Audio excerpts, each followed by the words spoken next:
அனைவருக்கும் வணக்கம் மக்களே. இந்த ஒரு வீடியோவில் நம்ம எதை பற்றி பார்க்க போகிறோம் அப்படின்னா, எல்லாருமே ஃபோட்டோலே தம்ப்நெயிலே டைட்டிலே பார்த்துருப்பீங்க. கிட்டத்தட்ட நமக்கு இந்த 2025 2026ஆம் ஆண்டிற்கான வேளாண்மை பட்ஜெட் கூட்டத்தில் நமக்கு 45,000 ப்ளஸ் கோடி ஒதுக்கீடு செஞ்சுருக்கிறாங்க. அதில் விவசாயிகளுக்கு பயிர் கடன்களை தள்ளுபடி செய்வதற்காக கிட்டத்தட்ட 1477 கோடி ரூபாய் ஒதுக்கீடு செஞ்சிருக்கிறாங்க. அது மட்டும் இல்லாம மீண்டும் விவசாயிகளுக்கு பயிர்க்கடன் வழங்குவதற்காக கிட்டத்தட்ட 17,000 கோடி ரூபாய் ஒதுக்கீடு செஞ்சிருக்கிறாங்க. சரிங்களா? அது மட்டும் இல்லாம நம்ம தம்ப்நெயில்ல பார்த்த மாதிரி நகை அடமான கடன்கள் தள்ளுபடி கிடைக்குமா? ஸோ இதற்கான அப்டேட்டுக்காக தான் நிறைய பேர் வெயிட் பண்ணிட்டு இருந்தோம். ஒரு வழியா அதற்கான அப்டேட்டுமே நமக்கு கொடுத்திருக்கிறாங்க. என்னன்னா, நகை கடன்கள் முழுமையாக தள்ளுபடி செய்யப்படும். அதுவும் குறிப்பிட்ட இந்த வங்கிகள்ல வைத்திருந்தால் மட்டுமே தள்ளுபடி ஆகும் அப்படின்னு சொல்லியிருக்கிறாங்க. அந்த வங்கிகள் எந்தெந்த வங்கிகள், அதுவும் நகை கடன் தள்ளுபடி செய்வதற்கு கிட்டத்தட்ட 6,000 கோடி ரூபாய் மேல ஒதுக்கீடு செஞ்சிருக்கிறாங்க. சரிங்களா? இந்த 6,000 கோடி ரூபாயும் நகை கடன் தள்ளுபடி பெறுவதற்கு தகுதி உள்ள நபர்கள் யார் யாரு, தகுதி இல்லாத நபர்கள் யார் யாரு அப்படின்னு சொல்லிட்டு பெயர் பட்டியலோட ஆன்லைன்லயே, அதாவது கூட்டுறவோட அஃபிஷியல் வெப்சைட்லயே வெளியிட போறதாகவும் தகவல் நமக்கு கொடுத்துருக்குறாங்க. சரிங்களா? ஸோ அதை பத்தின முழுமையான தெளிவான விளக்கம் தான் இந்த ஒரு வீடியோவா இருக்க போகுதுங்க. ஸோ அது மட்டும் இல்லாம நமது சேனலுக்கு இப்பதான் நீங்க ஃபர்ஸ்ட் டைமா முதல் முறையா நமது சேனலை பார்க்குறீங்க, நமது வீடியோவை பார்க்குறீங்க அப்படின்னா மறக்காம சப்ஸ்கிரைப் பண்ணிட்டு பக்கத்தில் இருக்கிற பெல் பட்டனை கிளிக் பண்ணி ஆளுன்ற ஆப்ஷன்ல போட்டு வச்சுக்கோங்க. அப்பதான் நம்ம போடக்கூடிய அரசு துறையிலிருந்து வரக்கூடிய எல்லா விதமான கவர்மெண்ட்டோட ஜாப்ஸ் அப்டேட்ஸ் நோட்டிஃபிகேஷன் இது எல்லாமே நீங்க உடனுக்குடனே நமது சேனல்ல ஈஸியாவே துல்லியமாவே தெரிஞ்சுக்க முடியுங்க. சரிங்களா? ஸோ அது மட்டும் இல்லாம நிறைய பேருக்கு பார்த்தீங்கன்னா, இந்த மாதிரி எப்போ அரசு வேலை வருது, எப்போ இந்த மாதிரி கவர்மெண்டோட ஸ்கீம்ஸ் அப்டேட்லாம் வருதுன்னு சொல்லிட்டு நிறைய பேருக்கு இப்போ தெரியாமலே தான் இருக்கு. ஸோ அந்த ரீசன்னால தான் நிறைய பேர் இதை பயன்படுத்த முடியாமலேயே இருக்காங்க. ஸோ இனிமே அப்படி இருக்கக்கூடாதுன்றதுக்காக தான் நம்ம இந்த மாதிரி வீடியோஸ் எல்லாம் ரெகுலரா அப்டேட் பண்ணிட்டு இருக்கிறோம். அரசு துறையிலிருந்து வரக்கூடிய எல்லா விதமான அரசு வேலைகளும் அப்டேட் பண்ணிட்டு இருக்கிறோம். ஸோ எல்லாருக்குமே பயனுள்ளதா இருக்கக்கூடிய தகவல் தான் நம்ம பரிமாறிட்டு இருக்கோம். முடிஞ்ச அளவுக்கு எல்லார் கூடயும் ஷேர் பண்ணுங்க. அது ஒன்று தான் நீங்க பண்ண வேண்டியது. மறக்காம லைக் பண்ணிட்டு வீடியோவை முழுமையா பாருங்க. சரிங்களா? ஸோ வாங்க வீடியோக்குள்ள போகலாம். இங்க தெளிவா மென்ஷன் பண்ணி சொல்லியிருக்கிறாங்க. நகை கடன் தள்ளுபடி யாருக்கு, நிபந்தனைகள் நியாயமா அப்படின்னு சொல்லியிருக்கிறாங்க. ஸோ அது என்ன ஏதுன்றதையும் தெளிவா பார்க்கலாங்க. நகை கடன் தள்ளுபடி என்கிற தமிழக அரசின் அறிவிப்பு மிகப்பெரிய குழப்பத்தை, விவாதத்தை, விமர்சனத்தை, சர்ச்சையை ஏற்படுத்தியுள்ளது என்றே சொல்லலாம். நாங்கள் ஆட்சிக்கு வந்தால் கூட்டுறவு வங்கிகளில் பெற்றுள்ள பயிர் கடன்கள் மற்றும் நகை கடன்கள் தள்ளுபடி செய்யப்படும் என கடந்த சட்டசபை தேர்தலின் போது திமுக வாக்குறுதி அளித்திருந்தது. தேர்தலில் திமுக வெற்றி பெற்று ஆட்சி அமைந்த பிறகு தேர்தல் வாக்குறுதி நிறைவேற்றப்படும் என்று பொதுமக்கள் எதிர்பார்த்தனர். ஆனால் கூட்டுறவு வங்கிகள் 5 சவரன் வரை மட்டுமே, அதாவது 40 கிராம் வரை அடகு வைத்த பெற்ற நகை கடன்கள் மட்டுமே தள்ளுபடி செய்யப்படும் என்று தமிழக அரசு அறிவித்து அரசாணை வெளியிட்டது. இது தொடர்பிலேயே அதிருப்தியை ஏற்படுத்தியுள்ளது.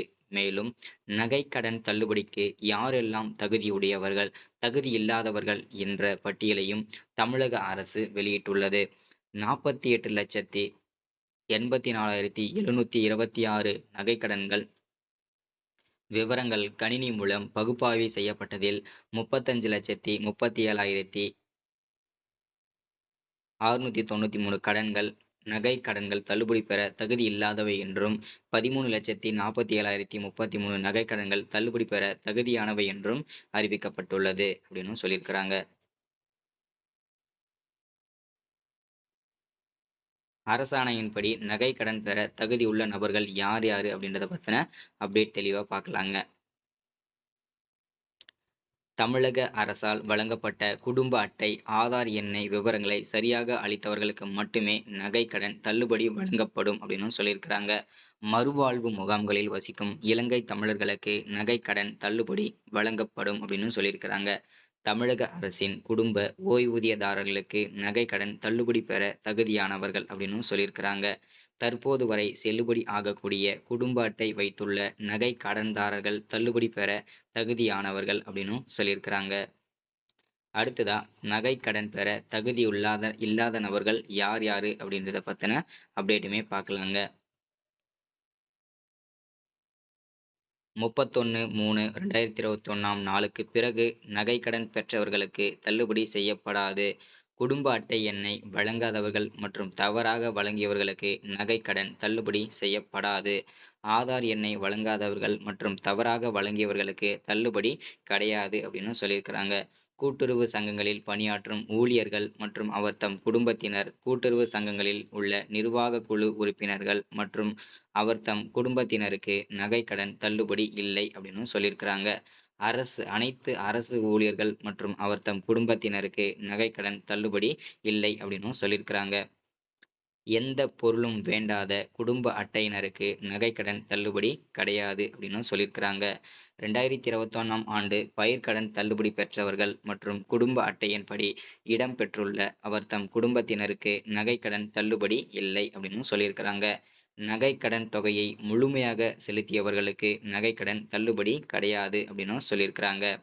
ஒன்றோ அல்லது ஒன்றுக்கும் மேற்பட்ட நகைக்கடன்கள் மூலம் மொத்த எடை 40 கிராமும் கூடுதலாக பெற்ற அந்தியோதயா அன்ன யோஜனா ஏஏஒய் குடும்ப அட்டைதாரர்களுக்கு நகைக்கடன் தள்ளுபடி கிடையாது அப்படின்னு சொல்லியிருக்கிறாங்க. நகைகளே இல்லாமல் ஏட்டளவில் வழங்கப்பட்ட நகைக்கடன்களுக்கு தள்ளுபடி இல்லை அப்படின்னு சொல்லியிருக்கிறாங்க. போலி நகைகளுக்கு வழங்கப்பட்ட நகை கடன்களுக்கு தள்ளுபடி கிடையாது அப்படின்னு சொல்லியிருக்கிறாங்க. சுய விருப்பத்தின் பெயரில் நகைக்கடன் பெற விருப்பமில்லாதவர்கள் படிவம் 3இல் உறுதிமொழி சான்று தர வேண்டும் அப்படின்னு சொல்லியிருக்கிறாங்க. தமிழக அரசால் வழங்கப்பட்ட குடும்ப அட்டை இல்லாமல் ஆந்திரா, கேரளா, தெலுங்கானா, புதுச்சேரி உள்ளிட்ட மாநிலங்களை சார்ந்த குடும்ப அட்டையை வைத்திருப்பவர்களுக்கு நகைக்கடன் தள்ளுபடி கிடையாது தெரியாது அப்படின்னு சொல்லியிருக்கிறாங்க. ஆதார் அட்டையில் தமிழக அரசு முகவரி இல்லாமல் ஆந்திரா, கேரளா, தெலுங்கானா, புதுச்சேரி உள்ளிட்ட மாநிலங்களின் முகவரி இருந்தால் அவர்களுக்கும் நகை கடன் தள்ளுபடி இல்லை அப்படின்னு சொல்லியிருக்கிறாங்க. சரிங்களா? ஸோ இன்னைக்கான கவர்மெண்டோட அஃபிஷியல் ஸ்கீம் இதுதான். இந்த ஸ்கீம் எப்போல இருந்து நடைமுறைக்கு வருது அப்படின்னா வரக்கூடிய அதாவது இந்த மாதத்திலிருந்து சரிங்களா? ஸோ இந்த மாதத்தோட 2ஆம் வாரத்திலிருந்து அப்படி இல்லைன்னா 3ஆம் வாரத்திலிருந்து இதற்கான நகைக்கடன் தள்ளுபடிக்கான அரசாணை பிறப்பிக்கப்படும். அதே மாதிரி உங்களுடைய நகைகள் மீட்டெடுக்கப்படும் எந்த விதமான பணமும் செலுத்தாமலே. சரிங்களா? ஸோ நீங்க கூடிய விரைவில் மீட்டெடுத்துக்கலாங்க. சரிங்களா? ஸோ இன்னைக்கான வீடியோல அப்டேட் ஸ்கீம் இதுதான். ஸோ மறக்காம சப்ஸ்கிரைப் பண்ணுங்க, லைக் பண்ணுங்க, ஷேர் பண்ணுங்க. இந்த மாதிரி முக்கியமான கவர்மெண்டோட ஸ்கீம் அப்டேட்லாம் தெரிஞ்சுக்கணும், உடனுக்குடனே பார்க்கணும் அப்படின்னா நமது சேனலை ஃபாலோ பண்ணிக்கோங்க. இது மட்டும் கவர்மெண்டோட ஸ்கீம் மட்டும் இல்லாம நிறைய அரசு துறையில இருந்து வரக்கூடிய வேலைவாய்ப்புகள், அதே மாதிரி பகுதி நேர வேலைவாய்ப்புகள், அதே மாதிரி ஒர்க் ஃப்ரம் ஹோம் வீட்டில இருந்தே வரக்கூடிய வேலைகள், செய்யக்கூடிய வேலைகள் அனைத்துமே உங்களை நம்ம சேனல்ல கிடைக்குங்க. சரிங்களா? ஸோ மறக்காம சப்ஸ்கிரைப் பண்ணிக்கோங்க, லைக் பண்ணுங்க, ஷேர் பண்ணுங்க. தேங்க்யூ.